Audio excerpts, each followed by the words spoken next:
o simplemente oraciones que se elevaban en momentos de angustia, de desesperación, de persecución, de terror, de enfermedad. Y hay un versículo que dice que la oración eficaz del justo puede mucho. Recuerden esa palabra, eficaz. Algunos citan el versículo, pero se olvidan de esta palabra, que es la clave. Porque el texto no dice que la oración del justo puede mucho. El texto dice, si lo queremos citar como dice la palabra, la oración eficaz del justo puede mucho. Luego nos da a entender la Escritura que hay oraciones que no salen del techo. Oraciones que no son eficaces, porque no reúnen las condiciones, no tienen los ingredientes bíblicos para que sea una oración efectiva y poderosa y que obtenga resultados. Porque no solamente nos alegra saber que nuestro Dios, cuando oramos, nos escucha, nos oye, sino que además nuestro Dios también responde a la oración que hemos hecho. Y esta es la confianza que tenemos en Él, que si pedimos alguna cosa conforme a su voluntad, Él nos oye. Y si nos oye, sabemos que tenemos las peticiones que le hayamos hecho, ¿verdad? También dice la Biblia, y ustedes conocen esa palabra que dice, no reciben porque piden mal. Luego hay una forma de pedir, pero mal. Y entonces, como es una forma de pedir incorrecta, no recibe respuesta, no recibe resultados. Lo bueno de la oración es que se puede hacer en cualquier lugar, a cualquier hora y en cualquier postura. Por ejemplo, es curioso notar que cuando fue derramado el Espíritu Santo en el día de Pentecostés, Hechos capítulo 2, estaban orando juntos, sentados. Curioso, ¿verdad? Uno se imagina que estarían seguramente de rodillas o tal vez de pie. No, dice, estaban sentados. Luego vemos que se puede orar sentado. Y se puede orar de pie. Y se puede orar postrado en una cama. Y se puede orar en cualquier postura. Y Dios escucha la oración de la persona que lo hace.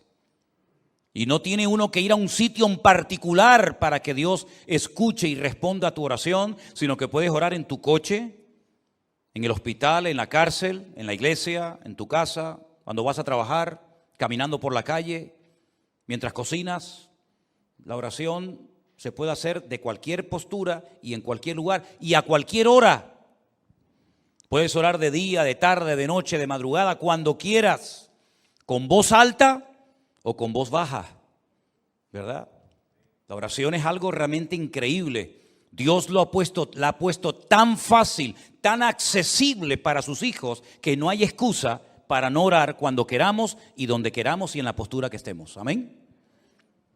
Imagínate que el Señor dijera, solamente voy a oírles si van a tal sitio y se ponen de esta manera a tal hora. Pero gracias al Señor no hay barreras para la oración. El Señor la ha puesto accesible para todos sus hijos cuando ellos quieran. Vamos a ver 3 ejemplos de oración en los cuales llevo pensando hace días y hoy me he decidido a compartir este mensaje. Vamos a ver una oración que se elevó en el Antiguo Testamento, en Primera de Reyes capítulo 18, por parte de un grupo grande de hombres que eran servidores de un ídolo llamado Baal.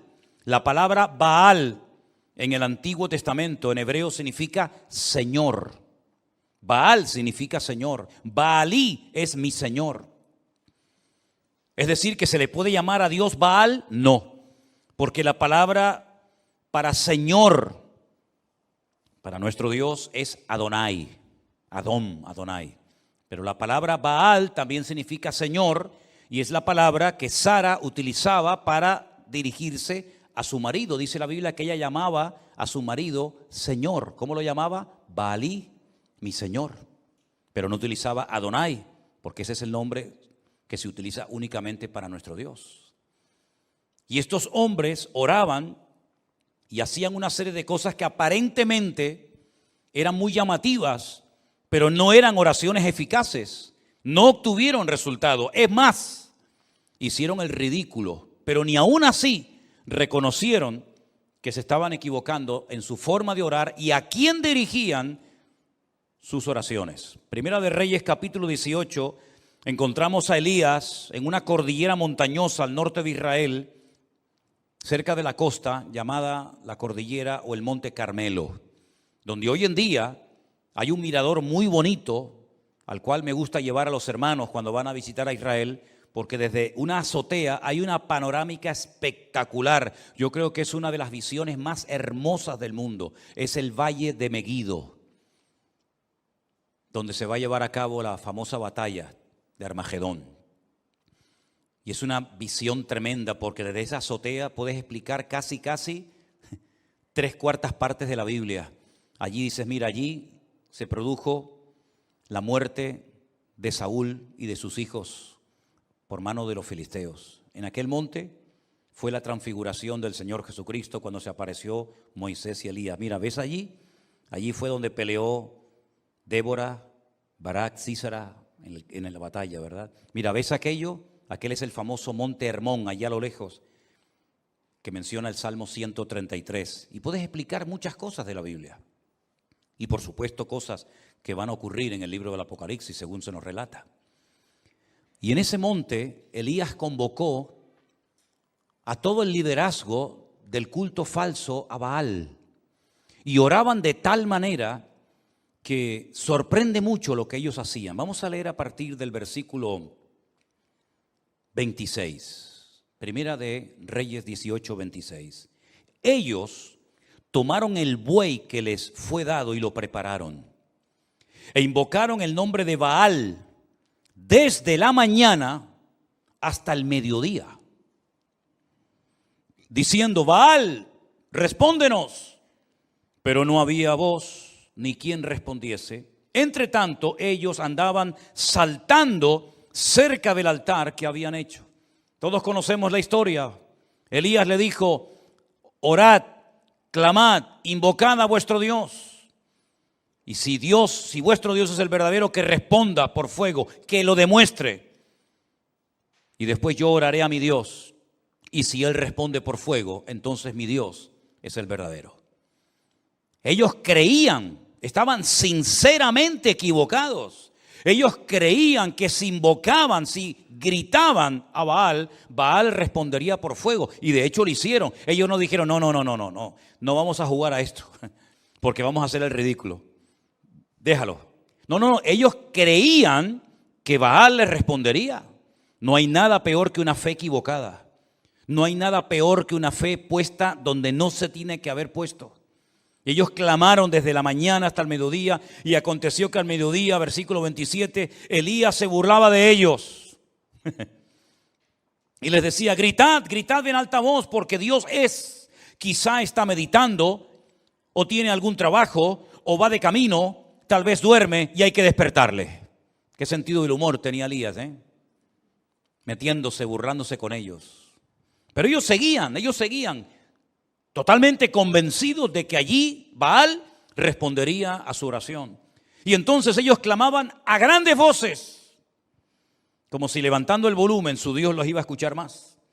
Y se sajaban con cuchillos y con lancetas, conforme a su costumbre. Se hacían cortes, se abrían la piel hasta chorrear la sangre sobre ellos. Bueno, vamos a añadirle, a las danzas, vamos a añadirle gritos, vamos a añadirle sangre, a ver si de esa manera sacudimos el trono de Baal y responde. Pasó el mediodía y ellos siguieron gritando frenéticamente hasta la hora de ofrecerse el sacrificio, pero no hubo ninguna voz, ni quien respondiese, ni escuchase. ¿Qué les parece?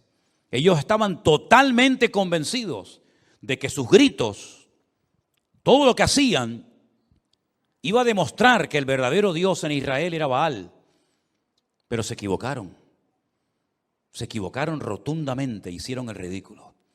Y ese día en aquella cordillera, cuando el Señor respondió a la breve oración, sencilla y corta oración de Elías, que se tarda muy poco en hacerla, Elías aprovechó la oportunidad, la ocasión, para demostrarle al pueblo de Israel que el verdadero Dios era el Dios de Abraham, de Isaac y de Jacob.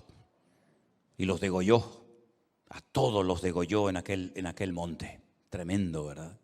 Dios respondió a la oración de su pueblo. Tenemos una oración muy breve, más que una oración, es como casi una especie de acción de gracias. Y es la que encontramos en el Evangelio de Juan capítulo 11. Cuando Jesús llega a la casa de Marta y de María y se las encuentra destrozadas porque su hermano Lázaro, el único hombre de la casa, ha muerto. Y el presente y el futuro de Marta y de María es terrible. Y no solamente porque tienen miedo, digamos, a su vida económica, sino que además, el Señor les ha fallado según ellas pensaban. Porque lo mandaron a llamar hacía días y no apareció. Ellas que se habían portado tan bien, que habían agasajado tan bien al maestro, que habían abierto su casa para que él comiera con sus discípulos y con toda la gente que siempre venía detrás del Señor. Y el único favor que le piden resulta que no se lo concede. Y cuando el Señor llega tarde, desde el punto de vista de estas hermanas, le dicen: si hubieras estado aquí, nuestro hermano no habría muerto. Ya es tarde, ya no hay nada que hacer. Pero el Señor le dice: el que cree en mí, aunque esté muerto, vivirá. Porque yo soy la resurrección y la vida. Y tu hermano resucitará. Cuando llegan al cementerio, el Señor dice en el verso 39, quitad la piedra. Quitad la piedra. Marta, la hermana del que había muerto, le dijo: Señor, hiede ya, porque es de 4 días. Jesús le dijo: ¿no te he dicho que si crees verás la gloria de Dios? Entonces quitaron la piedra donde había sido puesto el muerto, y Jesús, alzando los ojos a lo alto, dijo: ¿cuánto se tarda en repetir, en hacer esta oración? Padre, gracias te doy por haberme oído. Nada. Aquellos estuvieron gritando desde la mañana hasta el mediodía. Hicieron el ridículo. Jesús dice: Padre, gracias te doy por haberme oído. Yo sabía que siempre me oyes, lo sabía, pero lo dije por causa de la multitud que está alrededor, para que crean que tú me has enviado. Y habiendo dicho esto, clamó a gran voz y dijo: Lázaro, sal fuera. Y el que había muerto salió atadas las manos y los pies con vendas y el rostro envuelto en un sudario. Y Jesús dijo: desatadle y dejadle ir. Sin espavientos, sin show, sin crear un espectáculo que podía haberlo hecho, de la forma más sencilla, simplemente dando gracias al Padre, un muerto que hacía 4 días que estaba allí dentro metido, salió caminando, saltando por su propio pie.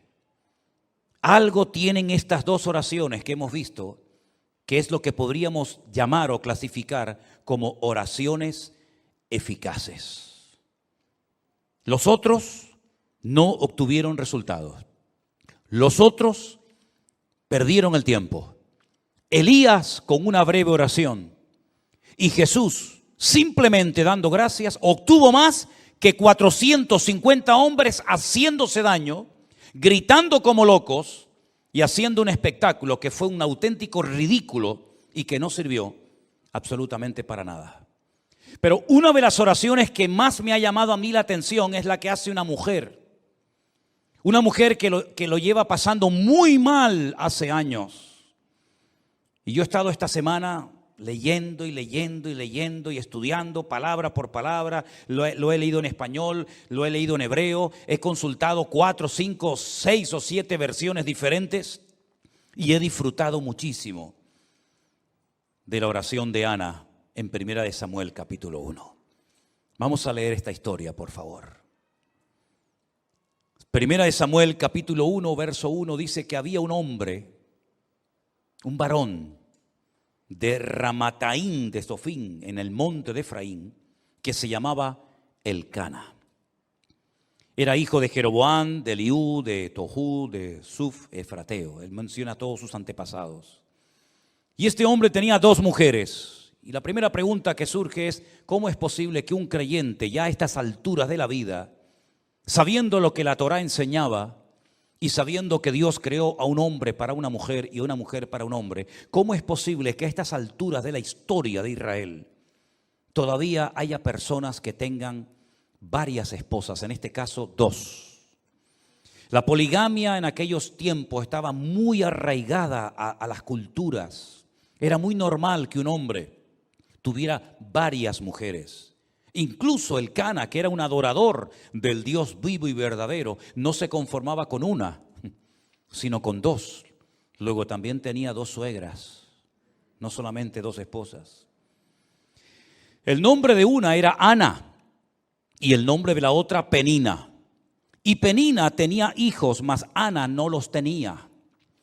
Ahora, había una costumbre que cuando un hombre tenía varias esposas, a una la tenía única y exclusivamente para presumir de lo hermosa que era, y a las otras las tenía para parir hijos, para que de esta manera, digamos, que se pudiera conservar mejor físicamente. Pero también en la cultura de la época, una mujer estéril, una mujer que no podía dar a luz hijos, en aquella época, se consideraba una maldición, porque Dios es el dador de la vida y es el que impide, o el que ellos creían que impedía, que una mujer fuera estéril.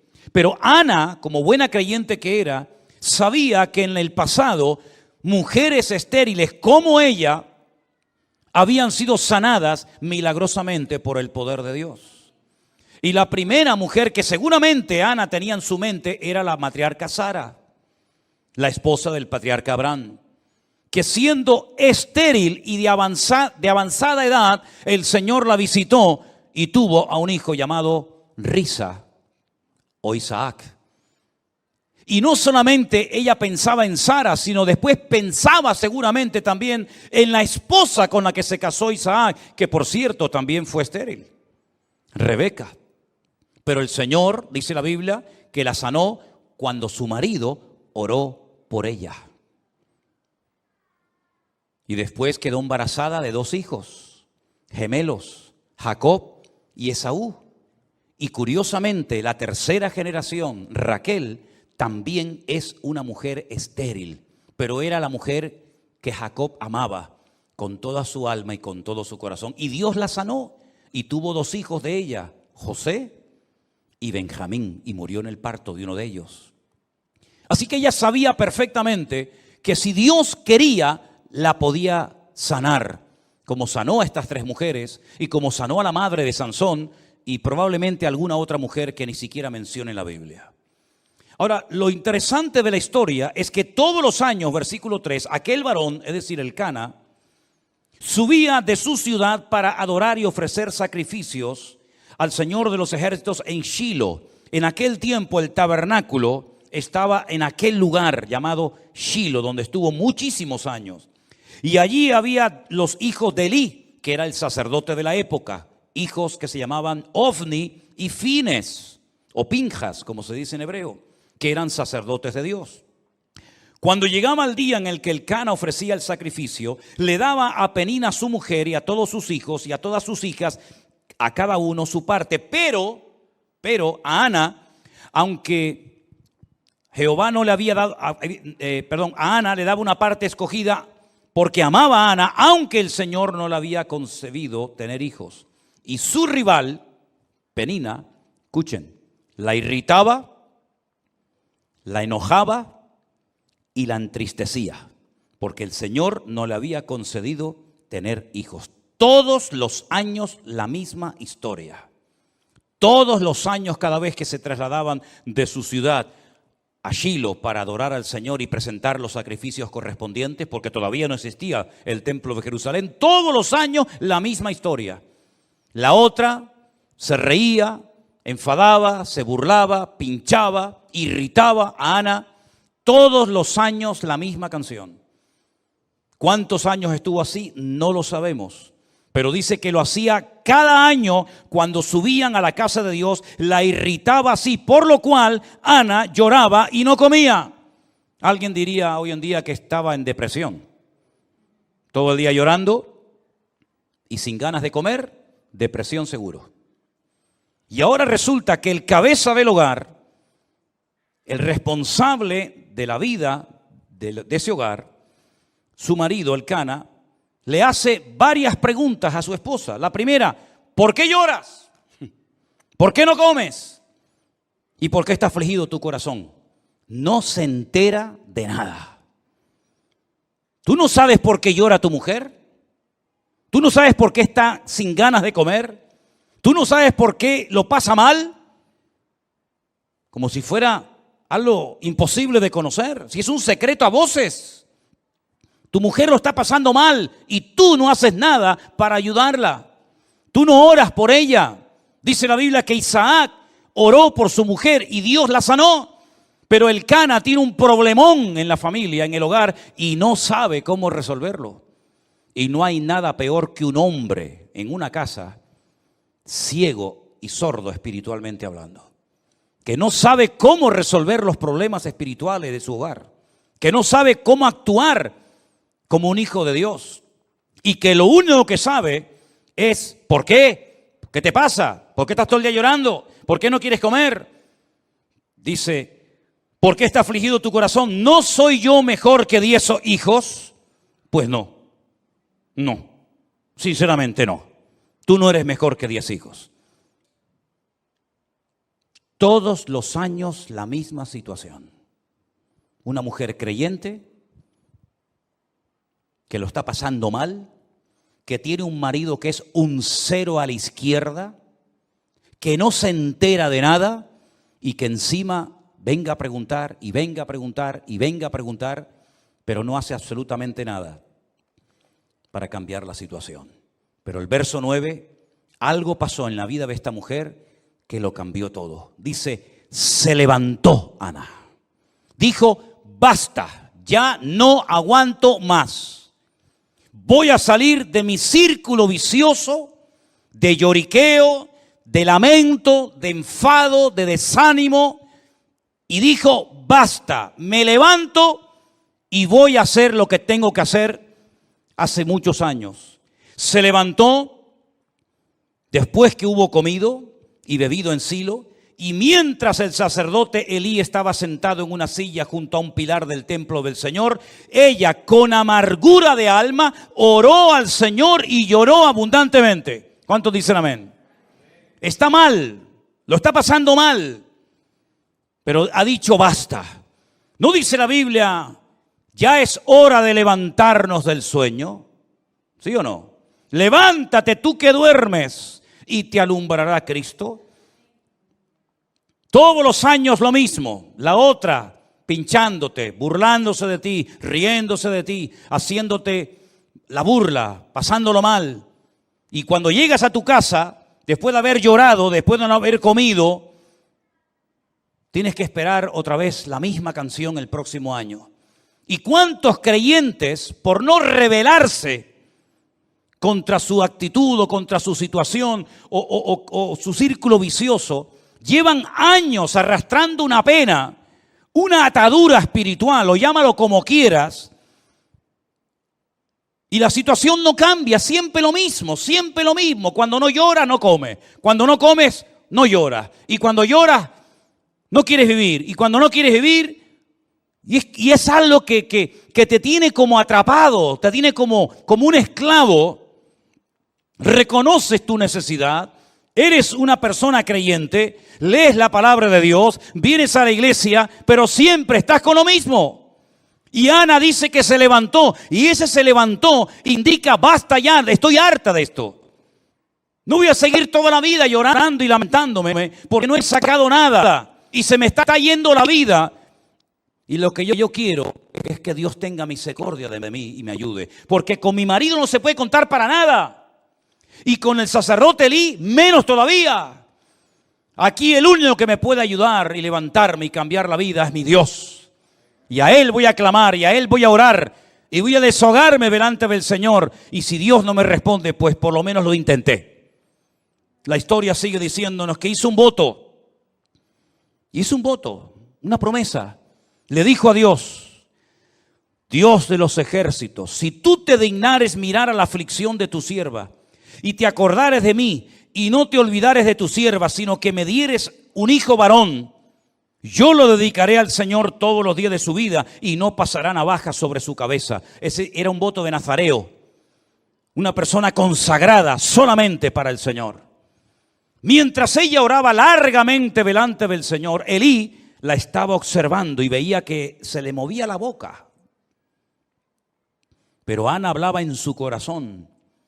Solamente se movían sus labios y su voz no se oía.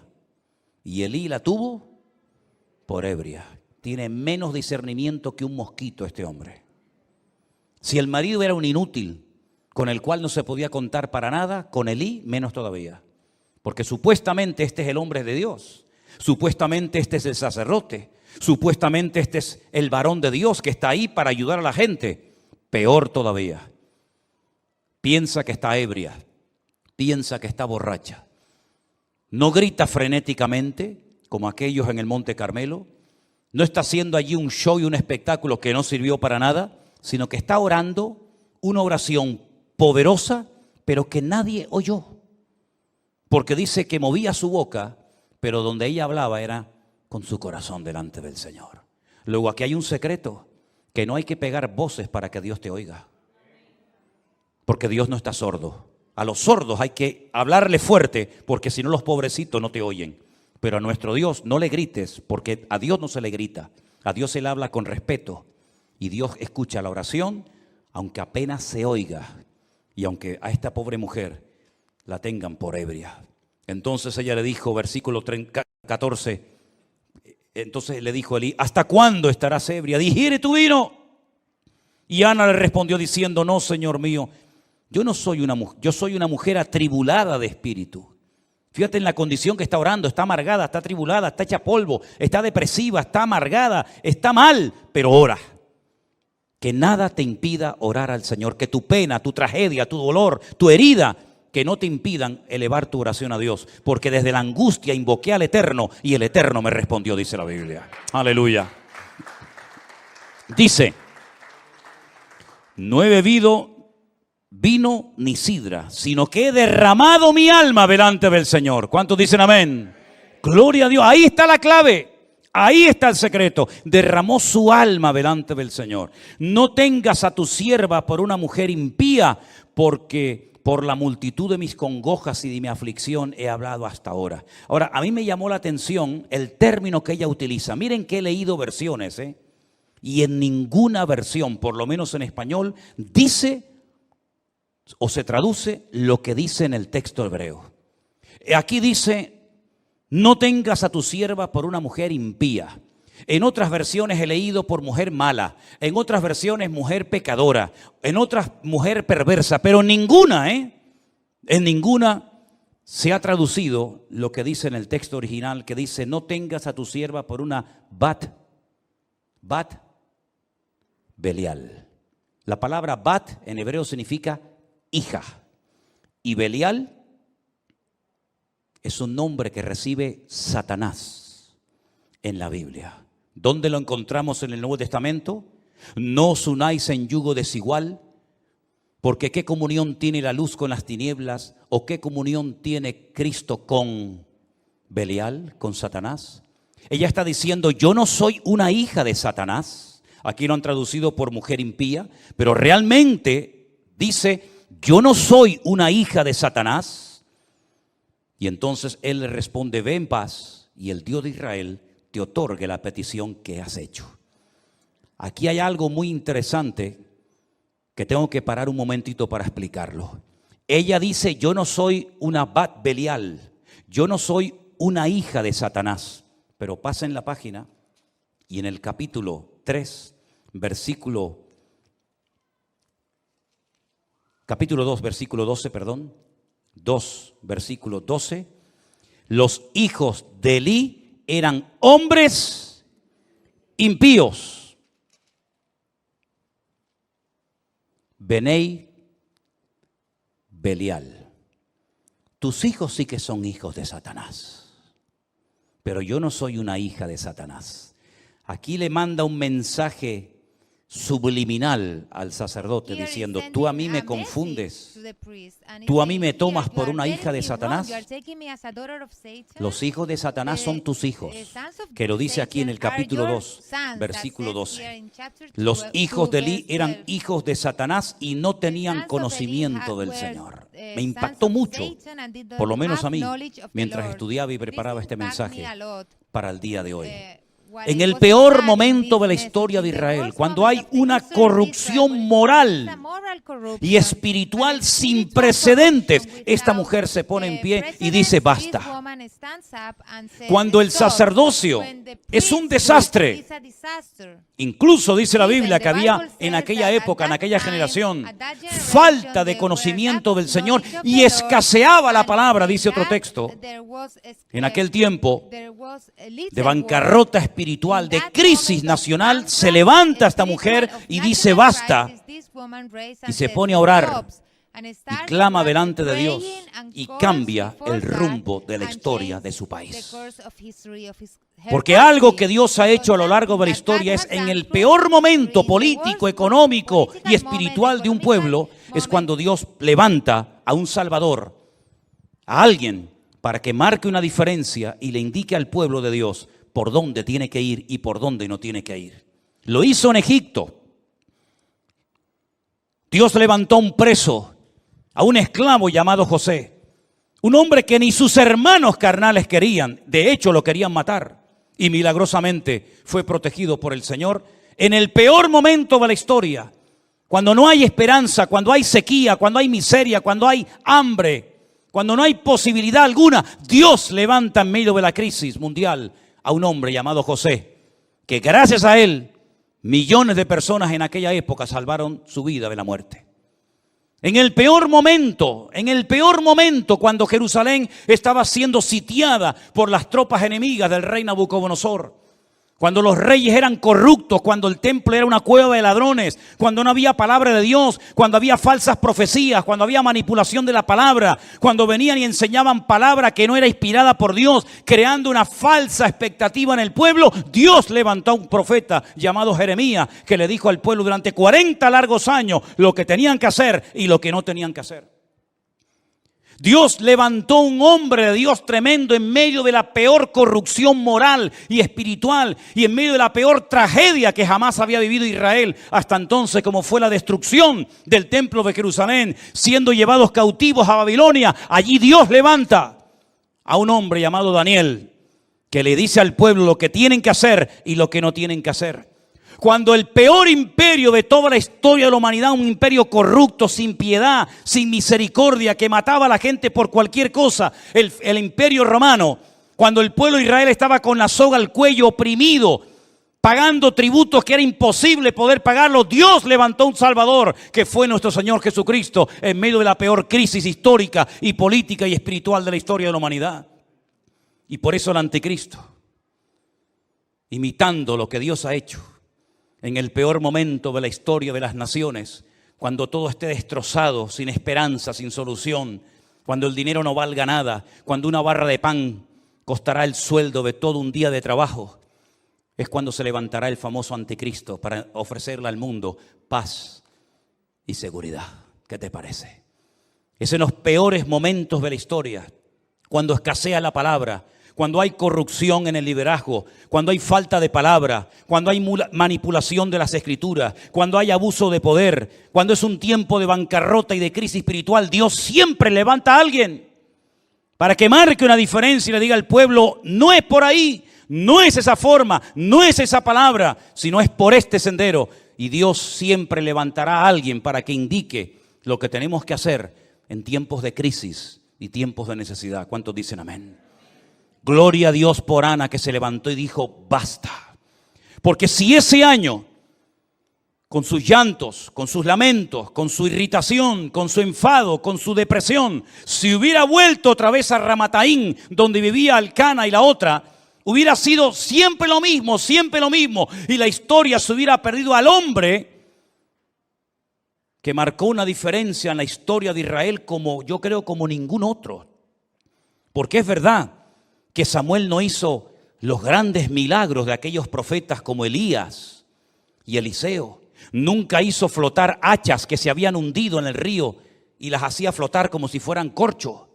Nunca resucitó muertos ni limpió leprosos, como por ejemplo en el río Jordán fue sanado de la lepra de Naamán. Nunca hizo milagros espectaculares, pero Samuel entendió el corazón de Dios como nadie. Fue ese eslabón entre los jueces que ya no servían y entre esa futura monarquía que iba a llevar al país a una profunda depresión y a una crisis sin precedentes.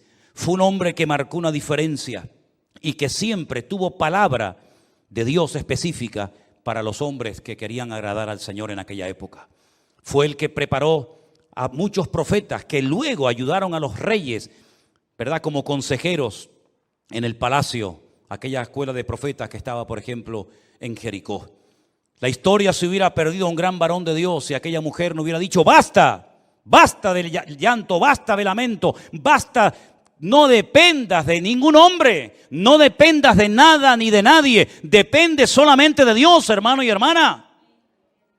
Mientras dependas de alguien, eres esclavo de ese alguien. Pablo dijo, o mejor dicho, el Señor dijo a través de la pluma de Pablo: cuando alguien es vencido por alguien, se hace esclavo de ese alguien. Y no te olvides nunca que el que paga, manda. Y a nosotros quien nos paga y quien nos sustenta es el Señor, es mi pastor y nada me faltará. Le dije a los pastores en Milán: si ustedes tienen miedo a hablar claramente la palabra de Dios en vuestros púlpitos, por miedo a que se marche la gente y perdáis vuestro sueldo, vosotros no servís para estar en el ministerio. A este nivel de mensaje les estuve predicando a los pastores el otro día. No sé si alguna vez me volverán a invitar, pero me da exactamente igual. Mientras dependamos de algo o de alguien, cuando ese algo o alguien nos falle, nuestra vida será un desastre. ¿Cuántos años dependió Ana de Elcana?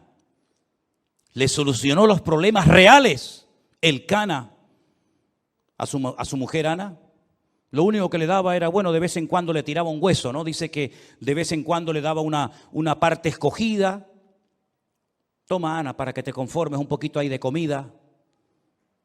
Pero el problema real nunca supo solucionarlo, porque un hombre que no es de Dios no puede ser tu guía y tu sustentador y la persona que te cubra espiritualmente hablando. Elcana era un religioso que iba todos los años a Shilo a adorar a Dios, pero nunca supo solucionar el problema que tenía en su casa, que era una mujer deprimida. ¿Y por qué no supo solucionarlo? Porque las personas que no tienen una íntima comunión con Dios son ciegos, son torpes y no saben cómo resolver algo porque no tienen las herramientas espirituales para poder solucionarlo.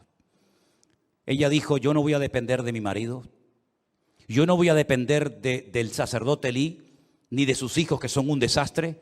Yo voy a clamar a mi Dios. Y clamó de una forma tan diferente, clamó de una forma tan profunda que no tenía fuerzas ni para abrir la boca. Pero el Señor oyó su clamor y al año siguiente Ana tuvo un gran gigante de la fe llamado Shemuel, que significa aquel que oye o que fue oído por nuestro Dios. ¿Cuántos dicen amén?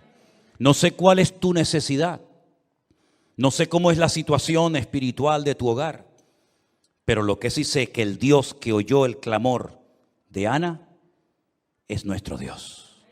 Y cuando estés en crisis, cuando estés en necesidad y en angustia, hagamos lo que nos dijo el Señor Jesucristo: entra en tu aposento, cierra la puerta, y tu Padre que te ve en lo secreto te recompensará en público.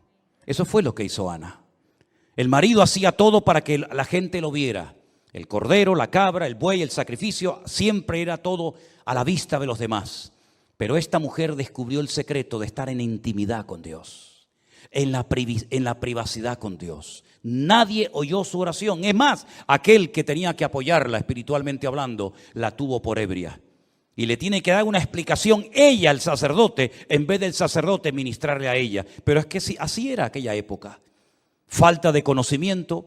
Un niño, el de ella, Samuel de pequeño, oía mejor la voz de Dios que el mismo sacerdote, que estaba ya tan cansado y estaba tan desgastado por fuera y por dentro que ya estaba sordo a la voz de Dios. Estamos viviendo en una época de crisis moral, espiritual, de abusos o de abuso de poder.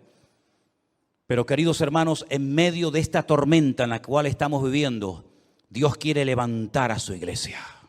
Dios quiere levantar a su pueblo para que este mundo sepa que hay esperanza cuando clamamos con toda nuestra alma y con todo nuestro corazón a nuestro Dios.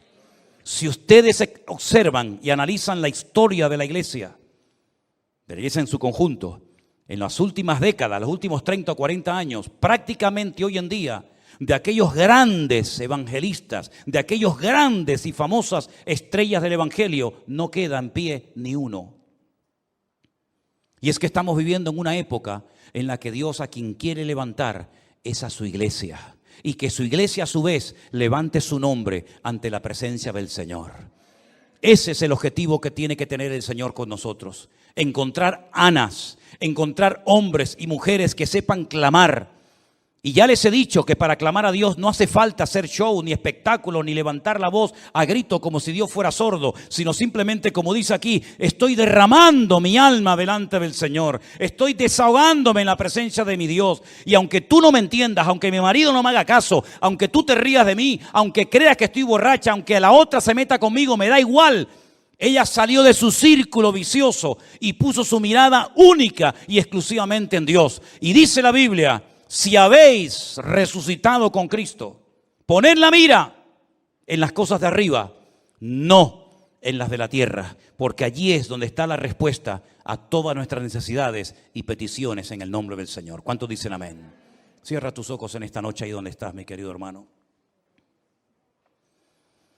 Es tiempo de levantarnos y actuar. Es tiempo de rebelarnos en contra de toda opresión diabólica. Es tiempo de cambios. Es tiempo de que la iglesia se levante como el gigante de Dios en la tierra y haga retroceder a las mentiras que el diablo ha esparcido por las naciones de la tierra. Es tiempo de que le permitamos al Señor a través de nuestras oraciones resolver los problemas y las dificultades del mundo. Porque la iglesia ha sido llamada para ser sal y para ser luz. Y cuando la sal se desvanece y cuando la luz se apaga, el mundo va a la deriva, al caos, a la anarquía total y absoluta. Pero recuerda siempre que en los peores momentos de la historia Dios siempre tuvo ahí a un Abraham, a un Moisés, a un José, a un David. Recuerda siempre que en lo peor, Dios tenía un Noé a través del cual se salvó la humanidad. Y recuerda que en los últimos tiempos la maldad se va a multiplicar, el pecado va a ir como caballo desbocado, pero en medio de ese caos y de ese desorden, el Señor va a levantar a su pueblo, a su remanente, a los que se dejen tratar y cambiar por Dios. Pídele al Señor que te levante para su honra y su gloria. Pídele al Señor que en esta generación perversa y maligna en la cual nos ha tocado vivir, podamos, con la ayuda de nuestro Dios, marcar una diferencia. Cierra tus ojos ahí donde estás y vamos a orar a nuestro Dios. Aleluya. Los tiempos finales serán tiempos difíciles, tiempos peligrosos, tiempos de maldad, de injusticia, de perversión, de bancarrota espiritual. Y es precisamente ahora más que nunca que necesitamos un renuevo espiritual de parte de nuestro Dios. Levanta tu amada iglesia, Señor. Levántate tú que duermes y te alumbrará Cristo. Porque ya es hora de despertarnos del sueño. Porque la noche está avanzada y nuestro amado viene en las nubes para buscar a su pueblo. Durante toda esta semana, queridos hermanos, en cualquier situación, cualquier lugar en el que te encuentres, no dejes de alabar a Dios y de orar a Él. Porque hemos visto en esta noche solamente un ejemplo de cómo una mujer quebrantada, destrozada, desanimada, pasándolo muy mal, se levantó y cambió el rumbo de la historia porque oró y clamó al Señor. Y el Dios de Ana es nuestro Dios. Su poder no ha menguado, su palabra es la misma, pero busca hombres y mujeres que le alaben, que le adoren y que verdaderamente sean capaces de ponerse firmes en el Señor y clamar a Él con toda su alma y con todo su corazón. Vamos a tener esta semana muchas oportunidades para demostrarle a nuestro Dios lo que hemos aprendido en esta noche. Aprovéchelas. Aproveche mañana, lunes, martes, miércoles, toda la semana, en su trabajo, en su escuela, en su familia, toda oportunidad que tenga para alabar a Dios, para clamar a Dios. No recurras al lloriqueo, no recurras al lamento, no recurras a la queja. Cada vez que venga algo que no entiendas, cada vez que venga una circunstancia difícil, como dice aquí, que te irrite, que te enoje, que te entristezca, alaba a Dios. Ponte a orar, alaba a Dios, alaba al Señor, ponte a orar y vas a ver resultados, porque eso es lo que Dios quiere hacer en nuestra vida. Si no hubiera sido por esa situación terrible, Ana nunca se hubiera puesto en pie, jamás. Pero Ana llegó a un nivel en el que dijo, ya no aguanto más. A lo mejor tú todavía no has llegado ahí, A lo mejor diciendo, yo aguanto un poquito más, pues sigue aguantando. Pero cuando llegues al final y digas, ya no aguanto más, entonces es cuando Dios comenzará a sorprenderte, haciendo maravillas en la vida de todos y cada uno de ustedes. ¿Cuántos dicen amén? Gloria a Dios. Hoy sí queremos ya orar por Enrique y por Soraya, que se van ya esta semana para Estados Unidos. Yo quiero pedirles un segundito que suban adelante. Y quiero aprovechar también para pedirle a este hermanito de Perú con su mamá, que también suban adelante. Son hermanos, como dije el otro día, que vinieron expresamente desde Holanda para estar con nosotros estos días de culto. Y bueno, para ellos era como un sueño cumplido, ¿no? Una ilusión el poder estar aquí. Y estamos muy contentos de este esfuerzo tremendo que han hecho de poder estar con nosotros en estos días. Vamos a orar para que cuando se vayan a Holanda otra vez, donde ellos viven, se puedan ir con la bendición de Dios, contentos y agradecidos con el Señor por habernos permitido conocer personalmente. Vengan, hermanos, pónganse por aquí. Gracias al Señor. Gloria a Dios. ¿Quieren decir algunas palabras para despedirse? Porque hoy es el último culto que están ustedes, ¿no? Así que, hermano, aprovechen.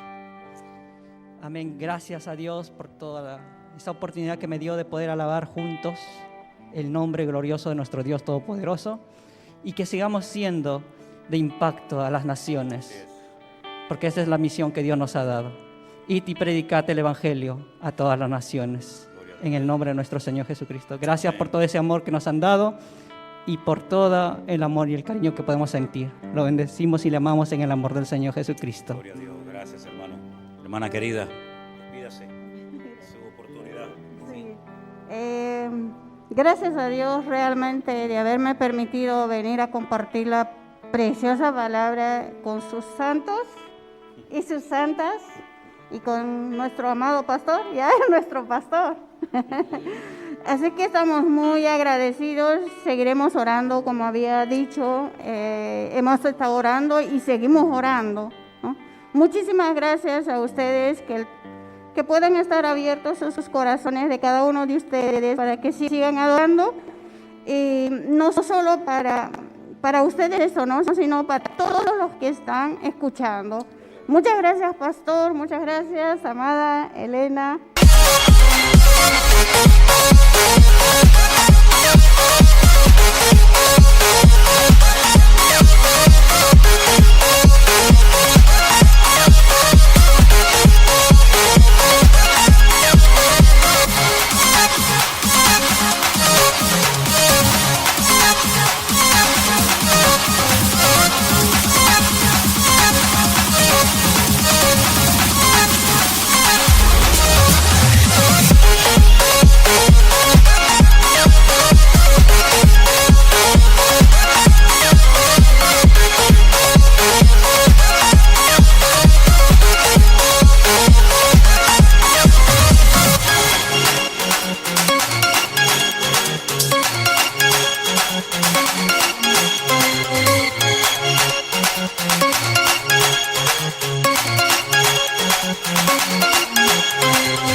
estoy muy agradecido y muchas gracias. Amén. Gloria a Dios, gloria a Dios. Qué lindo, ¿no? Hermanos aunque ellos son de Perú, pero están viviendo en Holanda. ¿Hace cuánto tiempo?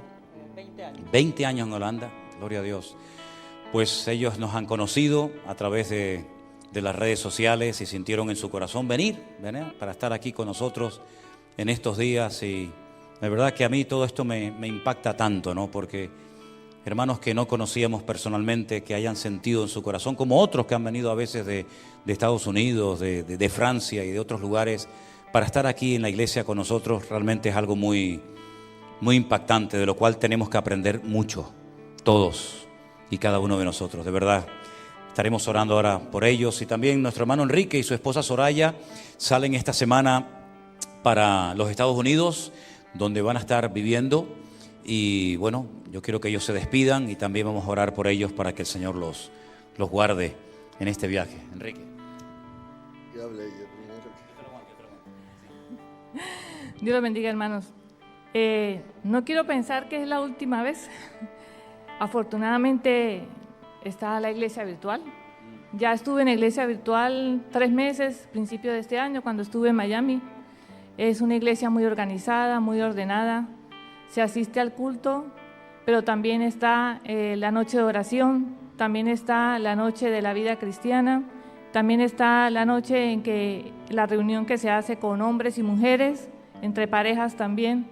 Entonces, no voy a llorar, no voy a llorar, porque sé que voy a poder estar con la iglesia a través de la iglesia virtual.